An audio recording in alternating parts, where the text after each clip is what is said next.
Gente, vamos começar o vídeo de hoje com um teste básico. Eu separei 3 fotos de casais que eu conheço no Instagram e eu quero que você tente adivinhar em cada um deles quem é o ativo e quem é o passivo. Vamos lá?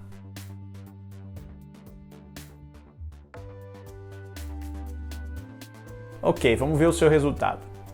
Não tem resultado. Se você acompanha o canal já faz tempo, obviamente sacou que isso é uma pegadinha. Eu não faço ideia de quem são essas pessoas.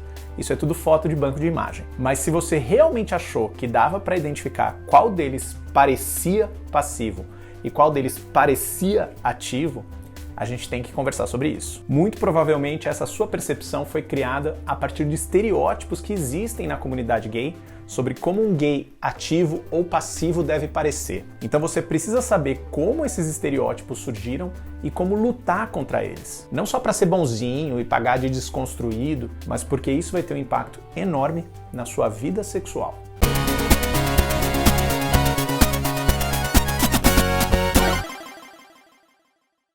Aqui no canal Gay Nerd, a gente fala de cultura pop, cultura nerd e cultura LGBT, às vezes tudo ao mesmo tempo. Se tudo isso te interessa, se inscreve aqui embaixo e ativa o sininho para receber todas as notificações. Alguns seguidores já tinham me pedido para falar sobre esse assunto, porque parece que o tempo passa, as gays mudam, tudo muda, mas esses estereótipos continuam existindo e as pessoas continuam acreditando neles. Naquele vídeo que eu fiz sobre por que filmes LGBTs têm finais tristes, teve um comentário que chamou muito a minha atenção, em que um seguidor dizia que nos filmes gays é sempre o passivo quem apanha ou morre. Eu fiquei bem intrigado porque até tem uns filmes gays que sugerem o ato sexual, né, indicam que os personagens vão transar, mas poucos que realmente mostram a transa. Isso porque, obviamente, mostrar o ato sexual, especialmente a penetração anal, eleva a classificação indicativa do filme, né, a censura do filme. Então eu lembro de pouquíssimos filmes em que a gente pudesse dizer que esse personagem é ativo, esse personagem é passivo. E quando eu fui perguntar para as pessoas nesse tópico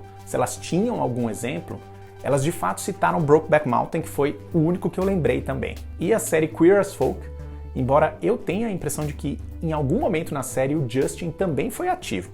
Mas também eu posso estar errado, né? Já faz tempo. Mas o que chamou minha atenção é que a conversa desviou para dizer que são sempre os personagens efeminados que sofrem bullying ou violência homofóbica. E nisso eu realmente concordo, a minha percepção é de que os efeminados sofrem mais, tanto nos filmes quanto na vida real, infelizmente. Mas aí veio o meu sinal de alerta, o modo como essas pessoas automaticamente, inconscientemente, equivaleram efeminado com passivo. Esse rótulo, esse estereótipo, não afeta só os efeminados, mas eles são um bom ponto de partida para a gente falar sobre isso porque eles escancaram a origem do problema, o machismo e a misoginia que existe na comunidade gay. Embora a gente seja gay, todos nós fomos criados numa sociedade heteronormativa, patriarcal, e a gente introjetou sim uma série de crenças que depois a gente levou para nossa vivência homossexual. Na sociedade heteronormativa e patriarcal, tudo que está ligado ao papel sexual do homem é bom. Se o homem transa com várias mulheres, é ótimo, porque ele é o comedor, é um elogio. Ele come, a mulher é comida. A mulher é colocada como uma figura passiva que não teve nenhuma decisão sobre aquilo que aconteceu. Ela não tem desejo, ela não tem tesão. Mas se, por outro lado, a mulher transa com vários homens, ela é comedora? Não. Os termos que a nossa sociedade usa para se referir a mulheres que transam com vários homens são negativos. E vários deles reforçam a ideia de que ela foi usada, que ela foi gasta, que ela foi desgastada no ato sexual. E muitos de nós gays, infelizmente, traçamos esse mesmo paralelo nas nossas experiências sexuais. Mesmo a gente estando plenamente cientes de que a transa está rolando entre 2 homens, a gente retoma referências da transa entre um homem e uma mulher. Então o passivo é a fêmea da relação. E, por extensão, os gays que são efeminados, portanto, seriam todos passivos. E aí vem uma série de associações absurdas, tipo, o cara que tem uma voz fina é automaticamente entendido como passivo. O cara que usa maquiagem, passivo. O cara que rebola para dançar, passivo. Qualquer coisa feminina, entre milhares de aspas, né, porque existe uma construção do que é feminino, já é entendido como uma pessoa passiva. Eu lembro até hoje de um peguete meu que começou a assistir RuPaul's Drag Race e ficou chocado porque na conversa das drags ele acabou percebendo que algumas drags são ativas. Essa coisa de que tudo que é feminino é passivo era tão forte na cabeça dele que ele nem tinha concebido essa possibilidade. Mas enquanto as drags estão por aí quebrando paradigmas e abrindo a mentalidade das pessoas, a gente tem duas outras áreas da comunidade gay que fazem exatamente o inverso, que reforçam essa visão limitada e estreita dos fatos. Uma delas é a indústria pornô. Como todos os outros setores da economia, a indústria pornô surgiu primeiro controlada pelos homens e por isso mesmo ela continua propagando essa visão de que o macho é a coisa mais importante do mundo. Eu já fiz um vídeo sobre como os filmes pornôs podem ser nocivos para a nossa formação sexual se você não souber consumir direito. Eu vou deixar aqui no ícone para você assistir. Mas a questão é que o pornô é um monstro que alimenta a si mesmo. Os gays crescem com aquela visão específica sobre como é o sexo e depois eles só conseguem consumir pornografia ou fazer sexo daquele jeito. Nesse caso, a gente está falando daquele ideal do sexo em que o ativo é a coisa mais importante, é o comedor, é o dominador, e o passivo é um objeto para ser usado. Tem que obedecer, tem que aguentar, tem que sentir dor, exatamente como o pornô hétero e muitos héteros entendem as mulheres. E às vezes o passivo não precisa nem performar essa feminilidade, mas essa relação entre gêneros ainda está presente inconscientemente na definição desses papéis. Por exemplo, tem muita gente que tem interesse no fetiche de dominação, aquela ideia de que tem um mestre e um subjugado, alguém que manda, alguém que obedece, mas que ficam chocados quando descobrem que passivos podem ser dominadores. A pessoa acha que só ativo pode ser dominador, mas sim existem passivos dominadores, mandões que gostam de controlar o sexo. Outro exemplo, a ideia de que um cara bem dotado não pode ser passivo, ou que se ele é passivo, nossa, mas isso é um desperdício, porque na nossa sociedade machista e falocentrista, a coisa mais importante do mundo é ter um pinto grande e penetrar com ele. Você já deve ter lembrado aí várias vezes em que o pornô reforçou essas mensagens para você. Mas e quantas vezes você mesmo já reforçou essa mensagem para os outros? É só pensar nos apps de pegação.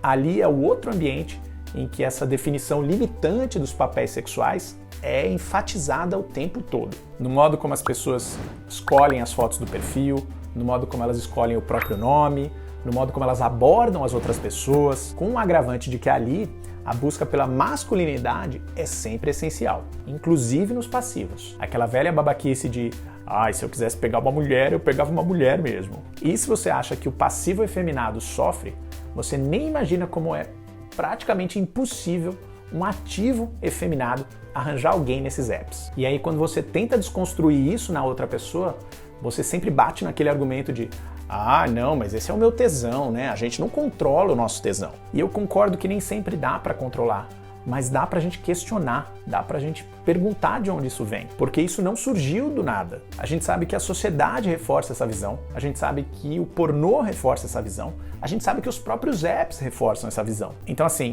se essa especificidade do tesão foi construída, ela também pode ser desconstruída. É óbvio que ninguém consegue pegar um trator e demolir essa casa de uma vez só.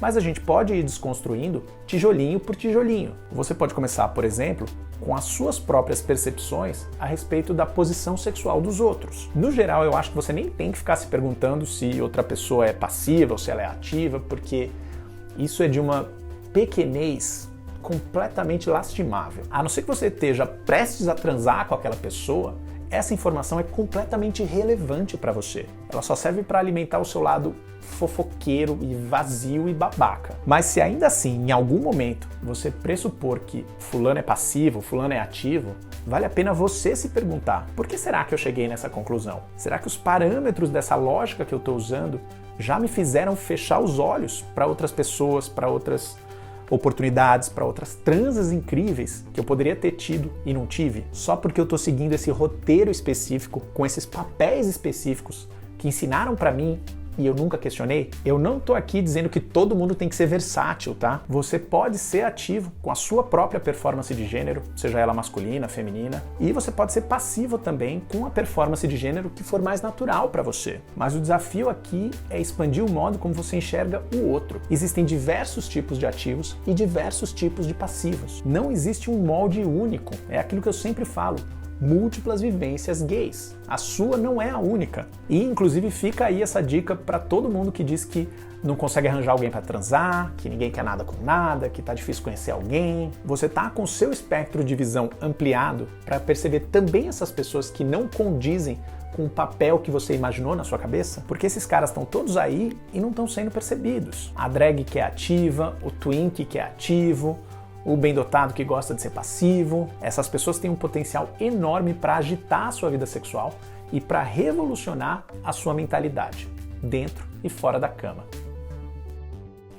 E aí, você já tinha parado para pensar sobre isso? É difícil a gente olhar para os nossos próprios erros, as nossas próprias falhas, mas será que você também já reforçou essa visão machista, misógina, limitante do sexo gay? Você não está sozinho. Eu já fiz muito isso e provavelmente ainda faço sem nem me dar conta. Todos nós fomos criados nessa sociedade problemática em que a gente vive, então todo mundo ainda carrega um pouco desses preconceitos. Eu quero saber das suas histórias. Você já se surpreendeu com uma pessoa que você achava que tinha uma preferência e na verdade tinha outra? Ou talvez você tenha surpreendido o seu parceiro sexual? Me conta nos comentários. Para quem curtiu essa conversa, tem 3 jeitos que você pode me agradecer e me ajudar muito. Dando seu like, se inscrevendo aqui no canal ou me seguindo lá no Twitter e no Instagram. Eu prometo sempre trazer muitos papos importantes como esse e também dicas incríveis de cultura pop e cultura nerd. A gente se vê no próximo vídeo, cada vez mais gay, cada vez mais nerd. Um beijo.